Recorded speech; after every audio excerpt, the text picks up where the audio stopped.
Bonjour à toutes et à tous et tout d'abord merci de nous suivre aussi nombreux sur les réseaux sociaux.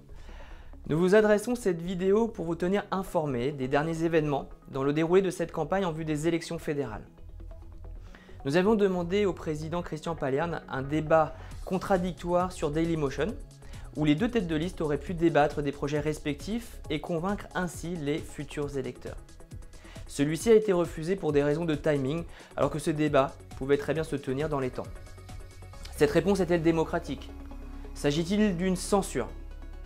Ces questions méritent d'être posées en tout cas. Nous aurions en effet été ravis que l'équipe sortante s'explique sur son bilan de l'Olympiade 2013-2016.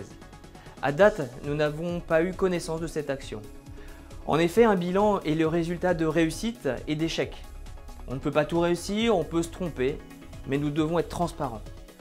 À ce jour, nous connaissons les résultats positifs, réels. En revanche, pas un mot sur les échecs.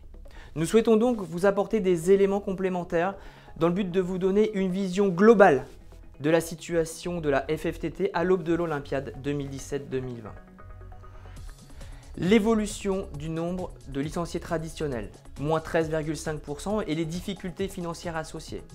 L'évolution du nombre de clubs affiliés, moins 6,5% également. Une perte de toute représentativité dans les instances internationales, ETTU et ITTF. La fuite de nombreux talents de l'INSEP, que ce soit féminin ou masculin. Des appels d'offres aux résultats étonnants. La suppression de la double licence avant même la fin de l'audit sur le haut niveau. Une gestion de la délégation handisport à la FFTT plus qu'hasardeuse.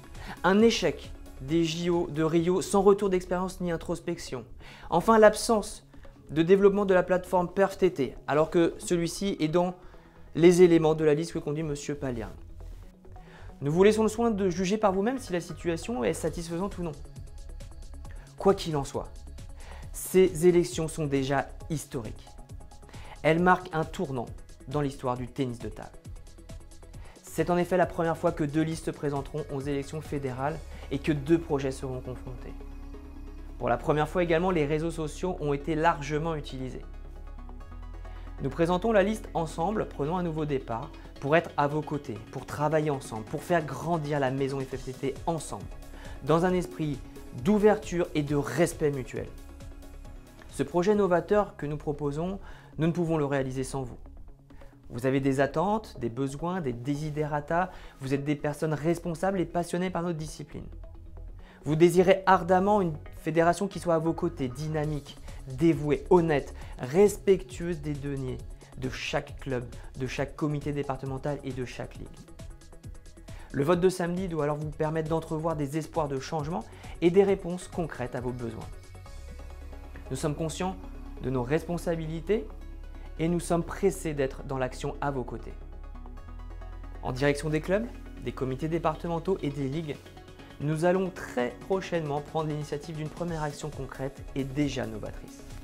Lancer une enquête pour vous écouter, vous comprendre et vous proposer des mesures à la hauteur des enjeux de développement d'aujourd'hui et de demain. Stop ou encore?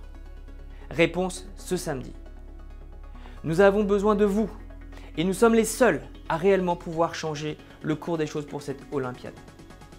Unis et solidaires dans nos actions, nous pourrons être fiers demain des progrès que nous accomplirons pour le tennis de table.